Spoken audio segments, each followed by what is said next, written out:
Bismillahirrahmanirrahim. Assalamualaikum warahmatullahi wabarakatuh dan selamat pagi adik-adik. Jadi hari ini kita akan melanjutkan materi kita di bab baru, yaitu pengantar logika matematika. Ya, jadi bagian pertama dari pengantar logika matematika adalah mengenai konjungsi dan disjungsi. Jadi pada kesempatan kali ini kita akan khusus membahas mengenai konjungsi dan disjungsi. Namun sebelum membahas lebih jauh mengenai konjungsi dan juga disjungsi, kita membahas terlebih dahulu mengenai pernyataan dan negasinya. Nah, berikut adalah definisi dari suatu kalimat disebut pernyataan. Pernyataan adalah kalimat yang bernilai benar atau bernilai salah, tetapi tidak sekaligus bernilai kedua-duanya. Ya, jadi kalau adik-adik melihat ada suatu pernyataan dan dia sudah bernilai benar ataukah bernilai salah, nah itu sudah disebut dengan pernyataan. Ya, pernyataan yang bernilai benar disebut pernyataan yang benar, dan pernyataan yang bernilai salah disebut pernyataan yang salah. Tetapi tidak bisa bernilai keduanya. Ya, suatu pernyataan tidak bisa bernilai benar sekaligus bernilai salah. Nah, adik-adik, di depan adik-adik ya saya cantumkan di papan. Ya, berikut adalah contoh kalimat yang bukan merupakan kalimat pernyataan. Yang pertama, apakah Siti berada di rumahmu? Nah, itu bukan kalimat pernyataan. Nah, itu adalah contoh kalimat tanya. Yang kedua, alangkah indahnya lukisan ini. Ya, ini adalah kalimat yang mengungkapkan suatu perasaan. Tutuplah pintu itu. Nah, itu adalah contoh kalimat perintah. Dan yang terakhir, semoga Anda lekas sembuh. Itu adalah kalimat harapan. Nah, kalau begitu seperti apa kalimat-kalimat yang merupakan suatu pernyataan? Ya, berikut adalah contoh-contohnya. Yang pertama, sebuah segi empat mempunyai 4 sisi. Ini adalah suatu pernyataan yang bernilai benar. Selanjutnya, ibu kota provinsi Jawa Tengah adalah Semarang. Nah, juga pernyataan yang bernilai benar. 9 adalah suatu bilangan prima. Nah, ini adalah pernyataan yang bernilai salah, karena 9 itu punya faktor selain 1 dan 9. Ya, ingat ya bahwa bilangan prima adalah bilangan yang hanya memiliki 2 faktor, yaitu 1 dan dirinya sendiri. Nah, jadi 9 itu punya 3 faktor, yaitu 1, 3, dan 9. Makanya 9 bukan bilangan prima. Dan yang terakhir, 12 kurang dari 7. Nah, ini jelas ya, bukan pernyataan yang benar, alias dia adalah pernyataan yang bernilai salah. Nah, selanjutnya kita masuk ke negasi dari suatu pernyataan. Ya, berikut adalah definisinya. Negasi suatu pernyataan adalah suatu pernyataan yang bernilai salah apabila pernyataan semula bernilai benar, dan sebaliknya akan bernilai benar apabila pernyataan semula bernilai salah. Nah, adik-adik, kita akan masuk ke contoh dari pernyataan dan negasinya. Namun sebelumnya, ya, saya perkenalkan lambang terlebih dahulu. Jadi misalkan ini adalah pernyataan A, negasi dari A adalah seperti ini bentuknya. Jadi ada garis bergelombang, kemudian pernyataannya. Misalnya ini negasi dari A adalah garis bergelombang dari A, atau negasi dari A. Ya, seperti itu ya. Jadi ini adalah 3 contoh pernyataan yang bisa adik-adik lihat di papan. Ya, jadi pernyataan pertama, tembok itu berwarna putih. Nah, ini adalah pernyataan yang bernilai benar atau bernilai salah. Ya, tergantung tembok mana yang kita tunjuk. Nah, negasi dari tembok itu berwarna putih adalah tembok itu tidak berwarna putih. Nah, jadi kalau kita katakan tembok itu berwarna hitam, nah, itu bukan negasi dari A. Kenapa? Ya, kalau misalnya tembok ini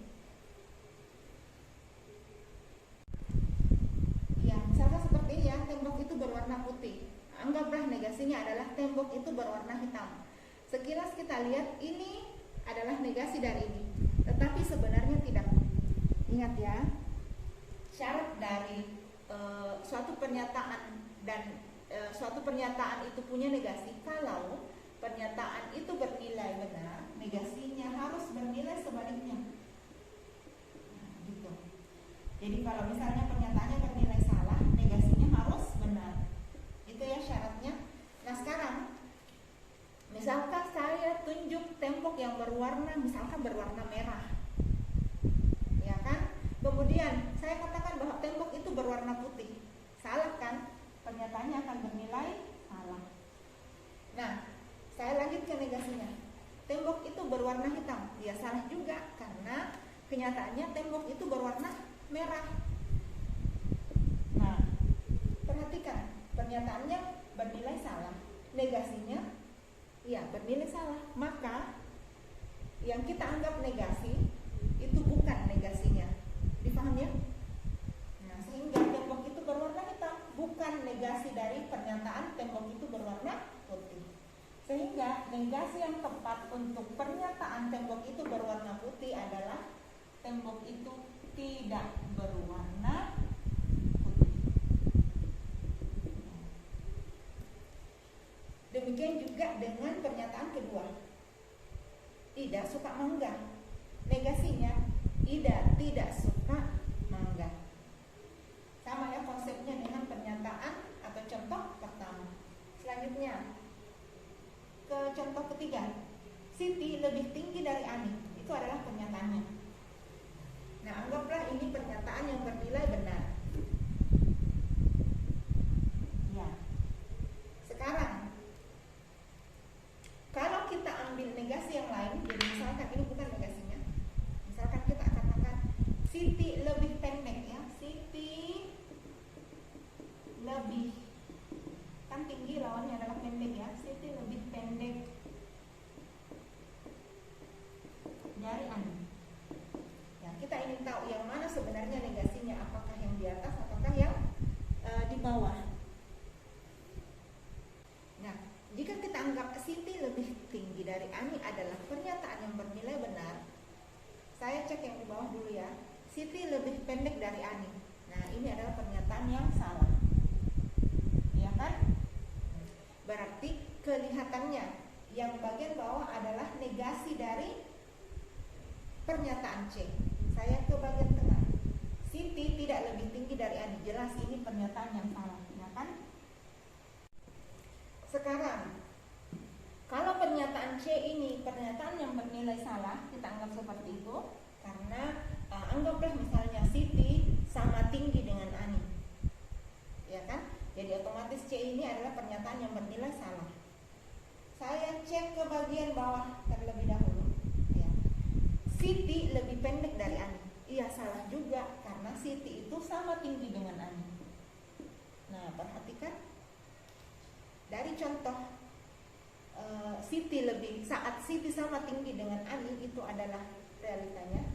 Nah, perhatikan bahwa yang pernyataan C dengan yang pernyataan paling bawah itu nilai kebenarannya itu sama, sehingga pernyataan yang di bawah ini bukan negasi dari pernyataan C. Nah, kita cek yang bagian atasnya ya, yang negasi C.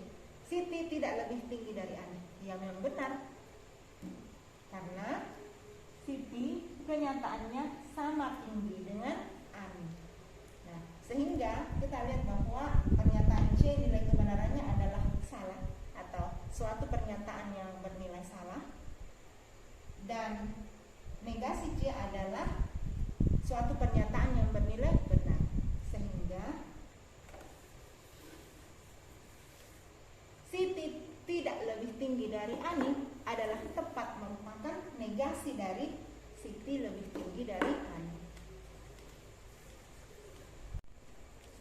Nah, adik-adik, kita simpulkan tadi dari contoh-contoh yang telah kita bahas, ya, kita nyatakan dalam bentuk tabel nilai kebenaran. Nah, tadi kita sudah bahas sedikit ya bahwa pernyataan itu hanya memiliki dua kemungkinan. Apakah dia bernilai benar ataukah dia bernilai salah. Ya. Nah, kalau pernyataannya bernilai benar, maka negasinya harus bernilai salah.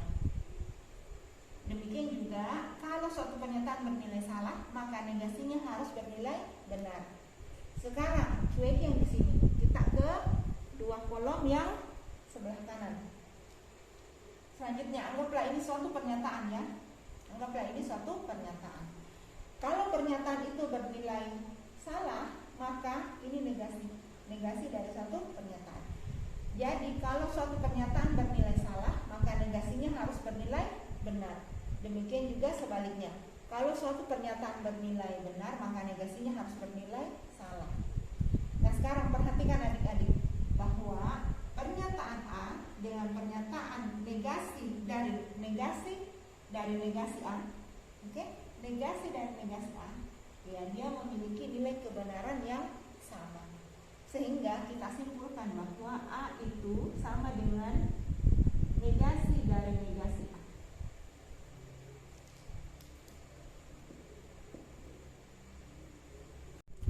Adik-adik, kita masuk ke bagian berikutnya, yaitu pernyataan bagian kedua ya dari penjelasan dan diskusi, yaitu pernyataan majemuk. Nah, kalau di bahasa Indonesia kita kenal dengan istilah kalimat majemuk. Kalimat majemuk itu kalimat yang terdiri dari dua atau lebih kalimat tunggal. Ya, sama dengan pernyataan majemuk. Pernyataan majemuk adalah pernyataan yang memiliki dua atau lebih pernyataan tunggal. Nah, yang mana itu pernyataan tunggal? Pernyataan tunggal seperti yang kita bahas di bagian pertama, yaitu pada poin pernyataan dan negasinya. Nah, untuk pernyataan majemuk, karena ada dua pernyataan tunggal, ya tentu dua atau lebih pernyataan itu harus dihubungkan sehingga dia akan membentuk suatu pernyataan yang utuh. Jadi kalimat atau kata penghubungnya, adik-adik bisa lihat di atas. Ya, jadi ada beberapa kata penghubung, yaitu dan, ya disimbolkan dengan tanda caping. Kemudian kata penghubung yang lain adalah atau, disimbolkan dengan tanda caping terbalik. Kemudian ada juga penghubung jika maka, disimbolkan dengan tanda panah. Penghubung yang lain yaitu jika dan hanya jika, disimbolkan dengan tanda panah bolak-balik. Nah, baik adik-adik, kita masuk ke bagian pertama, yaitu konjungsi. Nah, baik adik-adik, kita masuk ke bagian inti dari bagian pertama pada pengantar logika matematika, yaitu konjungsi. Ya, pernyataan majemuk yang hanya menggunakan kata penghubung dan, ya, kata penghubung dan tadi seperti ini tanda caping, disebut konjungsi. Nah, dan nilai kebenaran dari pernyataan majemuk tersebut tergantung dari nilai kebenaran dari pernyataan-pernyataan tunggalnya. Nah, untuk lebih jelasnya adik-adik bisa lihat definisinya di atas. Konjungsi dua pernyataan A dan B ditulis A dan B bernilai benar jika dan hanya jika dua pernyataan A dan B masing-masing bernilai benar. Sedangkan untuk nilai-nilai kebenaran A dan B lainnya, maka A dan B atau dalam hal ini A konjungsi B itu bernilai salah. Nah, untuk lebih jelasnya adik-adik silakan diperhatikan tabel nilai kebenaran dari konjungsi. Nah, ada dua pernyataan yang terlibat ya, berarti misalkan kita nyatakan dengan pernyataan A dan juga pernyataan B, dan ini adalah konjungsi dari A dan B, atau A dan B. Nah, sekarang ini adalah kombinasi-kombinasi yang mungkin. Misalkan pernyataan A bernilai benar dan pernyataan B-nya bernilai benar, maka konjungsinya bernilai benar. Sementara kalau pernyataan A bernilai benar dan bernilai salah, maka konjungsi A dan B itu bernilai salah. Ini dibaca A dan B ya, atau bisa juga kita baca A konjungsi B. Selanjutnya, jika pernyataan A bernilai salah dan pernyataan B-nya bernilai benar, maka A konjungsi B yaitu bernilai salah. Apatah lagi, jika A dan B adalah pernyataan yang keduanya bernilai salah, maka konjungsinya juga otomatis bernilai salah. Nah, perhatikan adik-adik bahwa konjungsi dari A dan B atau A konjungsi B baru bernilai benar jika dua pernyataan tersebut, yaitu pernyataan A dan B, kedua-duanya bernilai benar. Selain daripada itu, konjungsinya bernilai salah. Ya, kita masuk ke contohnya adik-adik. Ya, misalkan ada pernyataan tunggal, jadi ada dua pernyataan tunggal. Pernyataan A, Jakarta adalah ibu kota negara. Ini adalah suatu pernyataan yang bernilai benar ya. Kemudian pernyataan B, Bandung terletak di Pulau Jawa. Iya, benar. Nah, dua pernyataan tunggal ini bernilai benar. Jika digabungkan, ya jadi A dan B, Jakarta adalah ibu kota negara dan Bandung terletak di Pulau Jawa. Ya, maka pernyataan majemuk ini bernilai benar. Nah, adik-adik, selanjutnya kita masuk ke bagian kedua, yaitu disjungsi. Pernyataan majemuk yang hanya menggunakan kata penghubung atau ya disebut disjungsi. Berikut adik-adik adalah definisi formal dari disjungsi. Disjungsi, dua pernyataan A dan B ditulis A kebalikan dari caping, ya disimpulkan seperti itu, dan dibaca A atau B akan bernilai salah jika dan hanya jika dua pernyataan A dan B masing-masing bernilai salah. Sedangkan untuk nilai-nilai kebenaran A dan B yang lainnya, disjungsi ini bernilai benar. Nah, kita lihat di tabel kebenarannya adik-adik. Saya perbaiki dulu tabelnya. Nah, berikut adalah tabel kebenaran untuk disjungsi. Jadi sama tadi ya, jadi ada dua pernyataan A dan B. Ini adalah kombinasi yang mungkin dari pernyataan A dan B. Ya, kita lihat disjungsinya. Pernyataan A bernilai benar, B bernilai benar, maka disjungsinya bernilai benar. Berikut, jika pernyataan A bernilai benar dan B bernilai salah, maka disjungsinya bernilai benar. Jika pernyataan A bernilai salah dan pernyataan B bernilai benar, maka disjungsinya bernilai benar. Selanjutnya yang terakhir, jika pernyataan A dan B salah, maka disjungsinya bernilai salah. Nah, perhatikan adik-adik bahwa disjungsi ini baru akan bernilai salah jika dua-duanya salah. Jika salah satunya saja benar dan bahkan dua-duanya, ya apatah lagi kalau dua-duanya, salah satunya saja benar, apakah A yang benar atau B yang benar, maka disjungsinya itu bernilai benar. Apatah lagi jika kedua-duanya bernilai benar, maka otomatis disjungsinya juga bernilai benar. Nah, adik-adik perhatikan contoh berikut. Jadi ada dua pernyataan U dan W. Pernyataan U menyatakan 5 adalah bilangan prima. Ini benar ya, karena faktor-faktor dari 5 adalah 1 dan 5 itu sendiri. Selanjutnya, pernyataan W, 18 habis dibagi 8. Tidak benar ya? Ya, 18 itu habis dibagi 9 dan juga habis dibagi 3. Nah, berarti ini pernyataan yang bernilai salah. Nah, jika didisjungsikan U dan W ini, ya, atau U disjungsi W, 5 adalah bilangan prima atau 18 habis dibagi 8, ya. Ini adalah pernyataan majemuk yang bernilai benar karena salah satu pernyataan tunggalnya, dalam hal ini adalah kue, itu bernilai benar. Nah, adik-adik, selanjutnya kita masuk ke bagian ketiga dari pernyataan majemuk ini, yaitu negasi dari konjungsi dan disjungsi.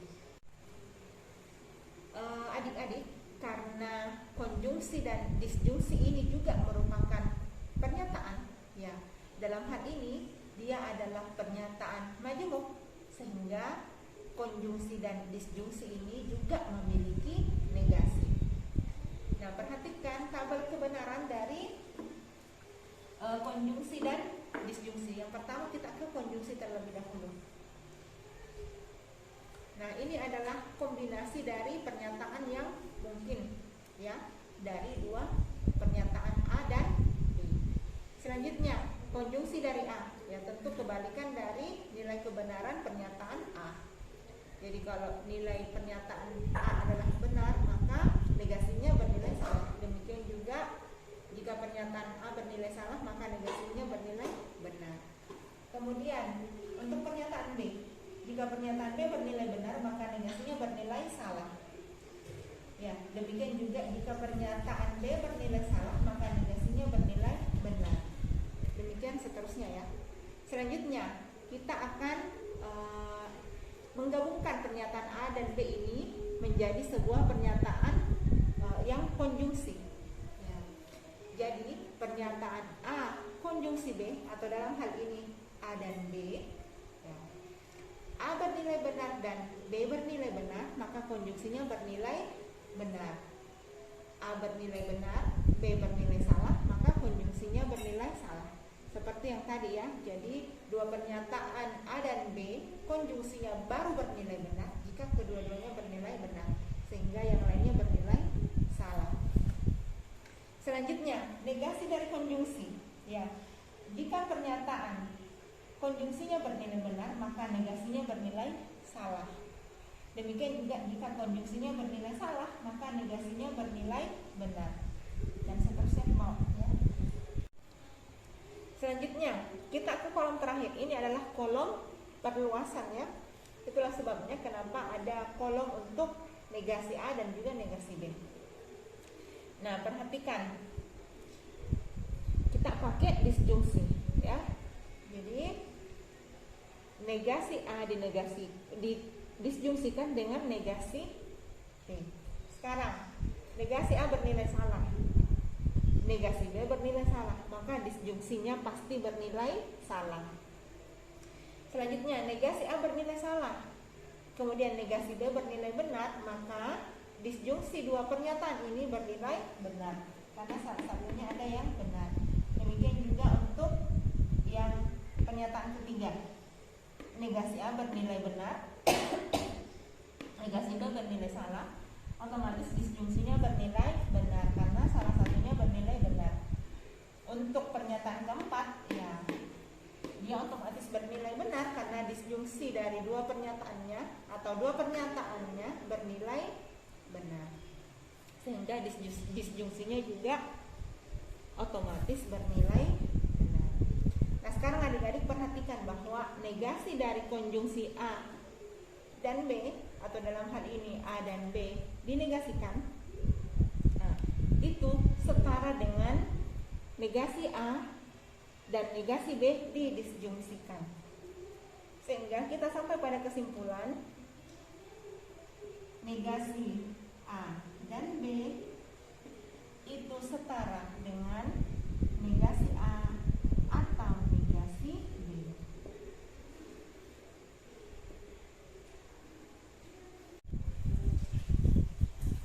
Nah, adik-adik, kita masuk ke contohnya. Ya, misalkan ada pernyataan majemuk, Amin pergi ke toko dan Amin membeli buku. Jadi ini ada dua pernyataan tunggal yang digabungkan oleh kata penghubung dan berarti dia masuk konjungsi. Nah, negasi dari pernyataan majemuk ini, ya, kita pakai yang ini. Oke. Amin tidak pergi ke toko atau Amin tidak membeli buku. Selanjutnya adik-adik kita ke bagian negasi dari disjungsi.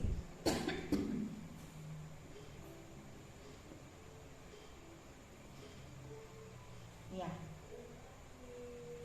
Kita masuk ke tabel kebenarannya terlebih dahulu sebelum masuk ke contohnya. Ya, sama tadi ya. Cuman kalau yang tadi kita pakai konjungsi, sekarang kita pakai disjungsi. Nah, untuk pernyataan A dan B, ini bernilai benar. Oke, ini juga benar. Untuk B benar dan E salah, otomatis disjungsinya bernilai benar. A-nya salah, B-nya benar, juga disjungsinya masih bernilai benar. A-nya salah dan B-nya salah, nah disjungsinya baru bernilai salah.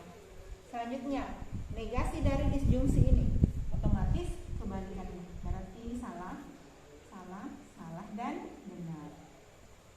Nah, selanjutnya kita ke negasi A dikonjungsikan dengan negasi B. Salah dan salah, otomatis salah. Kemudian salah dan benar, ya dia bernilai salah.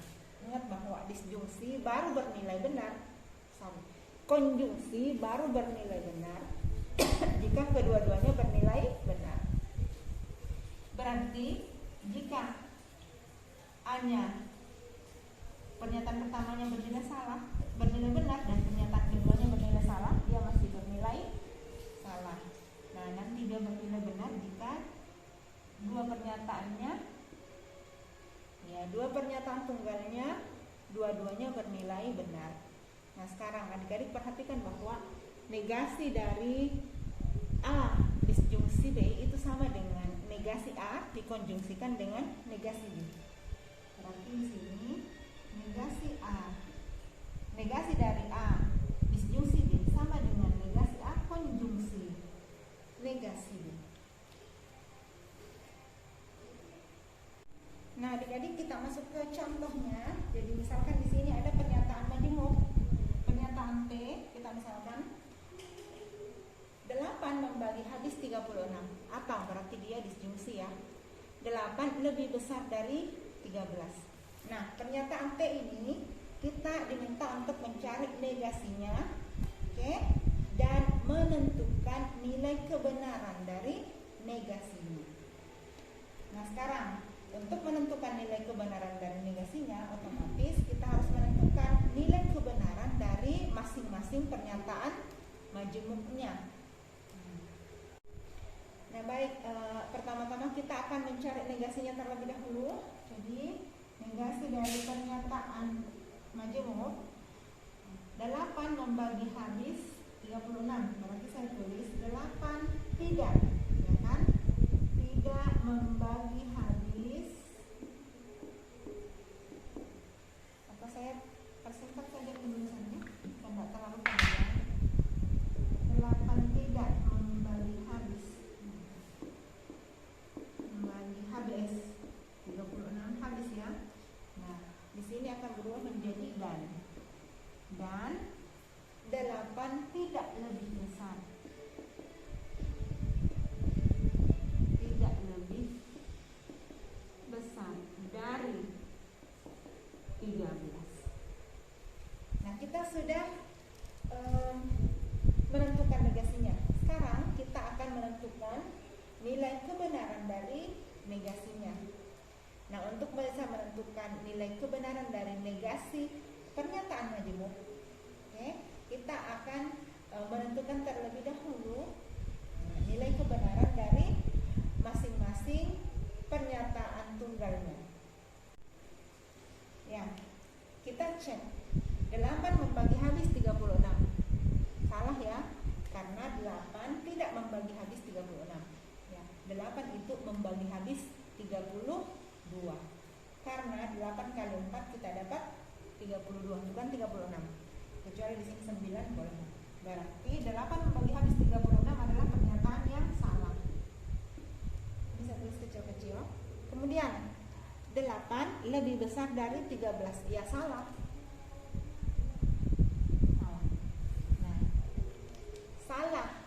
Kemudian didisjungsikan dengan pernyataan yang salah didisjungsikan dengan pernyataan yang salah.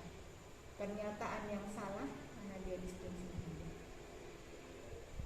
Pernyataan yang salah didisjungsikan dengan pernyataan yang salah, otomatis pernyataan majemuk ini bernilai salah.